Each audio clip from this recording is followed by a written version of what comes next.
Welcome to the mechanical educator friends. Mechanical એજ્યુકેટર્સની અંદર આપણે જે મેન્યુફેક્ચરિંગની સિરીઝ કાસ્ટિંગ છે, તો કાસ્ટિંગ ઉપરનો જે આપણો પાર્ટ 6 છે એમના વિશે આજના લેક્ચરની અંદર આપણે ચર્ચા કરવાના છે, કે જેમની અંદર આપણે થિયરી રે એ 30% કવર કરીશું અને એમસીક્યુ જે બાકીની એક્ઝામ છે કે ગેટ, એસી અને પીએસયુઝ જે અધર એક્ઝામ્સ છે એમની અંદર પૂછાયેલા ક્વેશ્ચન્સ વિશે આપણે ચર્ચા કરીશું. તો આજના લેક્ચરની અંદર આપણે બાકીના જે કાસ્ટિંગ પ્રોસેસ છે એમના વિશે ચર્ચા કરીશું. પ્લસ જે ક્યુપોલા ફર્નેસ છે, તો ક્યુપોલા ફર્નેસની અંદર અલગ અલગ ઝોન છે, કઈ રીતે એમને બનાવવામાં આવે છે, એમની રચના કઈ રીતે છે, તો આ બધી વસ્તુઓ વિશે આપણે આજના લેક્ચરમાં ચર્ચા કરીશું. તો સ્ટાર્ટ કરીએ લેક્ચર. તો સૌપ્રથમ જે આવે છે એ છે સેલ મોલ્ડિંગ. તો સેલ મોલ્ડિંગની અંદર આપણે જે ફિનોલિક રેઝિન્સનો યુઝ કરવામાં આવે છે અને પેટર્ન મટીરિયલ છે એ ફિનોલિક રેઝિન્સની અંદર આપણે ડીપ કરવામાં આવે છે. ડીપ કર્યા પછી ફિનોલિક રેઝિનને અંદર જે પેટર્નને 1 થી 2 મિનિટ સુધી રાખવામાં આવે છે. ત્યારબાદ પેટર્ન્સને બહાર કાઢી અને ફર્નેસની અંદર અરાઉન્ડ 300 ડિગ્રી સેન્ટીગ્રેડ તાપમાનથી 1 થી 2 મિનિટ સુધી બેકિંગ કરીશું અને ત્યારબાદ જે પેટર્ન છે પેટર્નને રિમૂવ કરીશું. ટોપ લેયર જે અહીંયા ફિગર્સની અંદર બતાવેલું છે કે જે પેટર્ન ટોપ લેયર્સ છે એમને રિમૂવ કરીએ છીએ. અહીંયા જે ફિનોલિક રેઝિન્સ છે કે જેમની અંદર પેટર્ન્સને ડીપ કરીએ છીએ, ત્યારબાદ 1 થી 2 મિનિટ સુધી એમને રાખવામાં આવે અને ત્યારબાદ આપણે જે પેટર્ન રહી એ પેટર્નને ફર્નેસમાંથી બહાર કાઢીશું.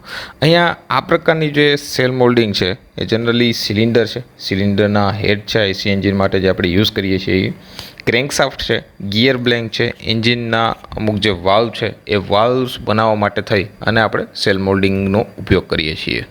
નેક્સ્ટ છે ક્યુપોલા ફર્નેસ. તો ક્યુપોલા ફર્નેસનો ઉપયોગ છે એ જે ગ્રે કાસ્ટ આયરન છે, તો ગ્રે કાસ્ટ આયરનનું મેલ્ટિંગ કરવા માટે થઈ અને ક્યુપોલા ફર્નેસનો ઉપયોગ કરીએ છીએ.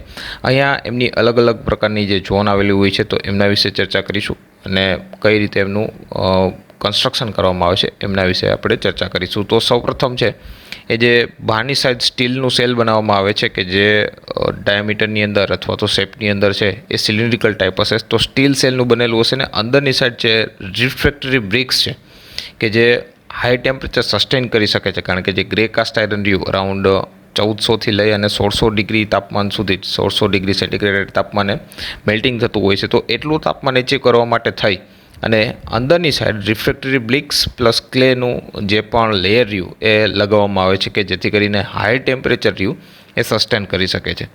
ત્યારબાદ આમની અંદર અહીંયા ફર્નેસની અંદર હીટ મેળવવા માટે થઈ અથવા તો જે પણ આપણે મેટલ્સનો યુઝ કરીએ છીએ એમને મેલ્ટ કરવા માટે થઈ અને કોકનો યુઝ કરવામાં આવે છે. તો જે આ પોર્શન દેખાય છે બ્લેક કલરથી એ બધાને અહીંયા કોક તરીકે દેખાડેલ છે કે જે કોકના બેડ તરીકે ઓળખાશે. અને એર બ્લાસ્ટ, તો નીચેના પોર્શનમાંથી એરનો ઉપયોગ કરવામાં આવે છે કે જેથી કરી અને પ્રોપરલી કમ્બશન થઈ શકે.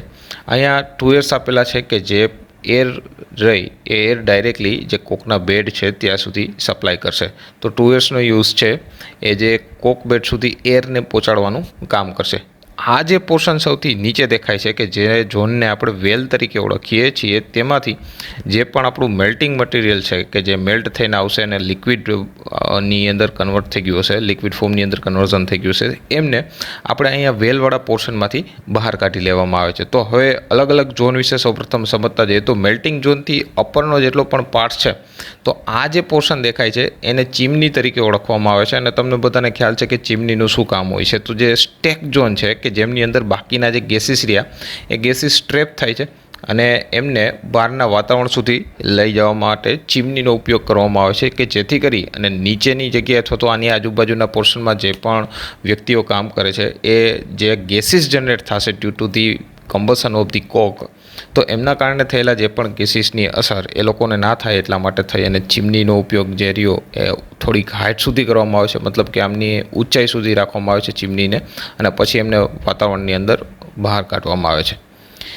ત્યારબાદ જે મેલ્ટિંગ ઝોનથી અપર પોર્શન છે અને સ્ટેક ઝોનથી નીચેના પોર્શનને પ્રી હીટિંગ ઝોન તરીકે ઓળખવામાં આવે છે. અહીંયા 1200 ડિગ્રી સેન્ટીગ્રેડ સુધીનું ટેમ્પરેચર જોવા મળે છે. અને ત્યારબાદ જે મેટલ્સ છે કે જેમની અંદર આપણે પોર કરેલું હશે અથવા તો મેટલ કે ચાર્જ જે આપણે અંદર ફીડ કરાવેલો છે તો એ ઝોન કે જ્યાં મેલ્ટિંગ થવાનું છે એમને મેલ્ટિંગ ઝોન તરીકે ઓળખીશું. મેક્સિમમ ટેમ્પરેચર અહીંયા જોવા મળશે અરાઉન્ડ 1200 થી 1300 અને ત્યારબાદ કમ્બશન ઝોન કે જેમની અંદર કમ્બશન થશે જે પણ આપણું મેટલ છે એમનું, અને રિડ્યુસિંગ ઝોન કે જ્યાં ઓક્સિજનનું પ્રમાણ ઓછું જોવા મળશે.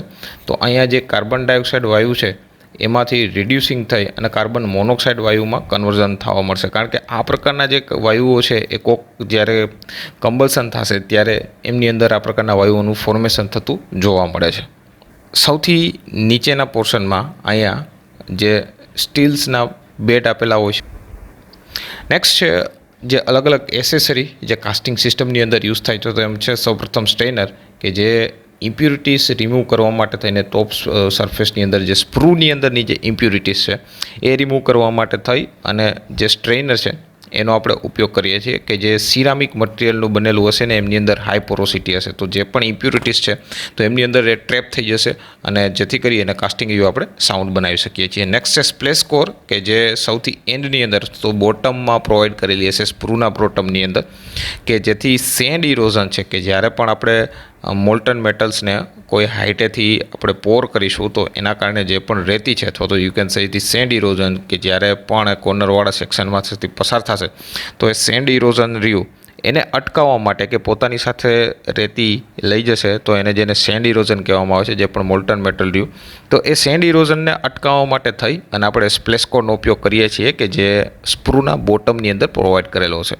નેક્સ્ટ છે સ્કીમ બોબ કે જે રનરની અંદર પ્રોવાઈડ કરવામાં આવે છે કે જે સેમી સર્ક્યુલર કટ જેવો પોર્શન આપેલો હશે કે જે અહીંયા તમે જોઈ શકો છો ફિગર્સની અંદર અને એ બાકીની જે ઇમ્પ્યુરિટીઝ છે કે જેની ડેન્સિટી વધારે છે એ વધારે હાઈ ડેન્સિટીવાળી ઇમ્પ્યુરિટીઝ રહી એ સ્કીમ બોબની મદદથી આપણે રિમૂવ કરી શકીએ છીએ. કારણ કે જો એ હાઈ ડેન્સિટીવાળી જે પણ ઇમ્પ્યુરિટીઝ હશે એ મોલ્ટન મેટલ્સની અંદર સાથે સાથે આવશે તો જે પણ ઇમ્પ્યુરિટીઝ હશે વધારે એ તળિયે રહેશે કારણ કે એમની ડેન્સિટી વધારે છે અને બાકીનું જે મોલ્ટન મેટલ રહ્યું અહીંયાથી પસાર થઈ જશે. તો આ પ્રકારની જે પ્રોવિઝન આપેલું હોય છે જેને સ્કીમ બોબ તરીકે ઓળખવામાં આવે છે. તો અહીંયા એક ક્વેશ્ચન એ પણ પૂછી શકે છે કે હાઈ ડેન્સિટીવાળી ઇમ્પ્યુરિટીઝને રિમૂવ કરવા માટે નીચેનામાંથી કયા પ્રકારની એસેસરીઝનો યુઝ થાય છે. તો એમાં સ્ટ્રેનર ઓપ્શન આપેલો છે, સ્કીમ બોબ પણ ઓપ્શન આપેલો છે પણ રાઇટ આન્સર આવશે સ્કીમ બોબ. તો આ પ્રકારના ક્વેશ્ચન્સમાં ધ્યાન રાખવું.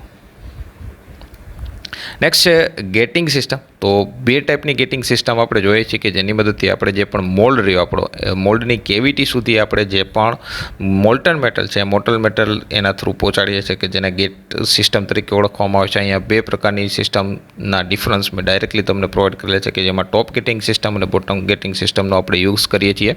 તો ટોપ ગેટિંગ સિસ્ટમની અંદર જે ઇનગેટ હોય છે ઇનગેટ ઇન ધ સેન્સ કે આ સૌપ્રથમ સ્પ્રૂ આવે છે ત્યારબાદ રનર અને ઇનગેટ કે જેના થ્રુ આ જે કેવિટી છે કેવિટીની અંદર આપણું જે મોલ્ટન મેટલ રહ્યું એ એન્ટર થશે. તો અહીંયા ઇનગેટ જે પ્રોવાઈડ કરેલો હોય છે એ ટોપની અંદર પ્રોવાઈડ કરેલો હોય છે અને સૌથી ઓછા પોરિંગ ટાઈમની અંદર you can say compare with the bottom gating system સાથે તમે કમ્પેર કરો તો મિનિમમ પોરિંગ ટાઈમની અંદર તમે જે પણ મટીરિયલ રહ્યું એને પોર કરાવી શકો છો. પરંતુ અહીંયા જે ટોપ ગેટિંગ સિસ્ટમ છે એની એક લિમિટેશન એ છે કે એ 200 mmની હાઇટ સુધી તમે એમનો યુઝ કરી શકો. તો જે પણ કેવિટી એની હાઇટ જો 200 mm અથવા તો 200 mm સુધીની હશે તો જ તમે ટોપ ગેટિંગ સિસ્ટમનો યુઝ કરી શકો છો. એનાથી જો વધારે હાઇટનું હશે તો તમારે બોટમ ગેટિંગ સિસ્ટમ યુઝ કરવું પડશે. તો આ એક લિમિટેશન છે. બાકી પોરિંગ ટાઈમ ઓછો લેશે as compare to bottom gating system જે એમની એડવાન્ટેજીસ છે.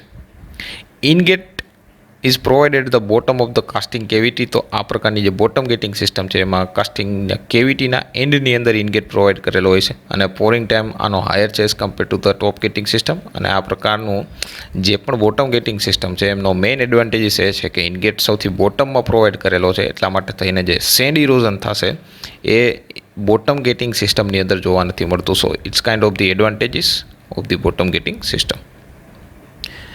સો MCQs જે ડિફરન્ટ ટાઈપ્સ ઓફ ધી એક્ઝામની અંદર પૂછાયેલા છે જે પણ આપણે આજના ટોપિક જોયા એમની અંદર તો આજના MCQ વિશે ચર્ચા કરીએ. In cell moulding the dimensional accuracy that can be expected is. તો સેલ મોલ્ડિંગની અંદર જે પણ ડાયમેન્શનલ એક્યુરેસી જોવા મળે છે એ છે 0.03 mm ટુ 0.05 mm સુધીની જે ડાયમેન્શનલ એક્યુરેસી આપણને જોવા મળે છે. Right answer is the B.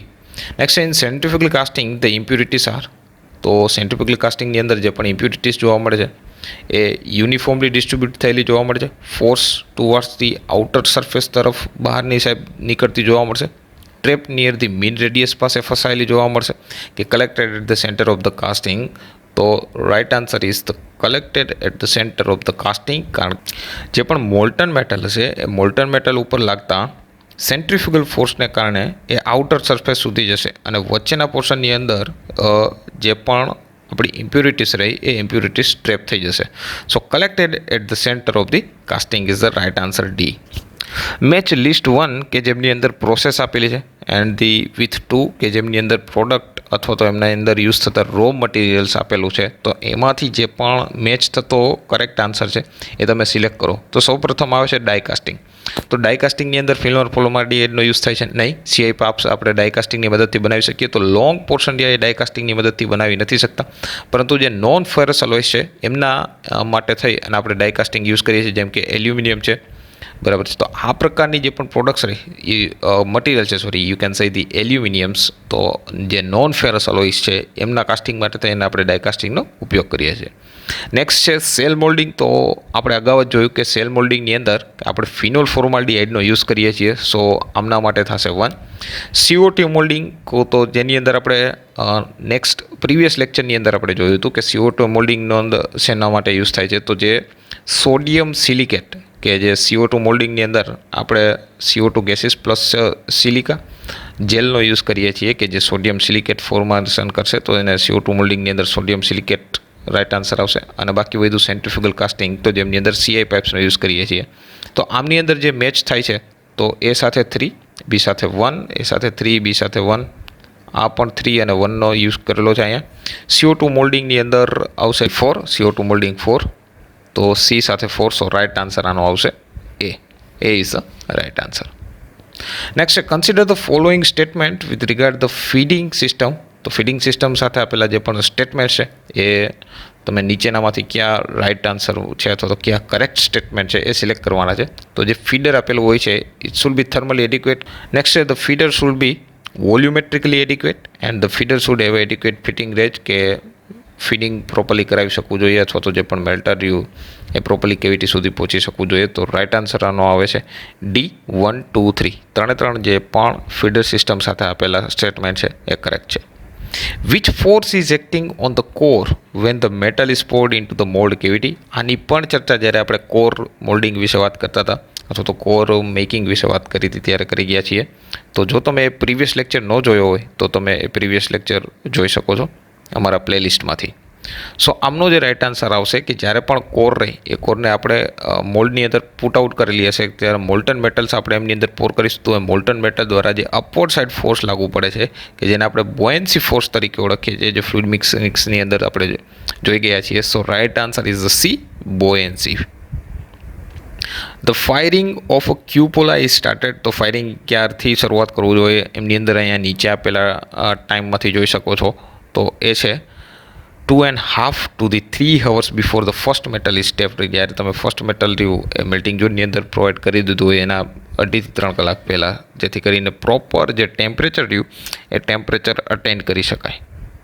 Next a zone of a cupola furnace which start from above the melting ઝોનથી ઉપર અને extended up to the bottom charging door. તો ચાર્જિંગ ડોર સુધી આપણે વાત કરી હતી કે તેમાંથી આપણે જે પણ મોલ્ટન મેટલ રહ્યું એ મોલ્ટન મેટલને બહાર કાઢી શકીએ. તો એ ઝોનને આપણે as a pre heating zone તરીકે ઓળખીએ છીએ. તો ચાર્જિંગ ડોરથી અપર સુધી એન્ડ ધી જે બોટમના ચાર્જિંગ ડોર સુધી આપેલું છે. જો તમને અમારા લેક્ચર પસંદ પડ્યા હોય તો લાઈક કરો, શેર કરો અને સબસ્ક્રાઈબ કરો. Thank you very much.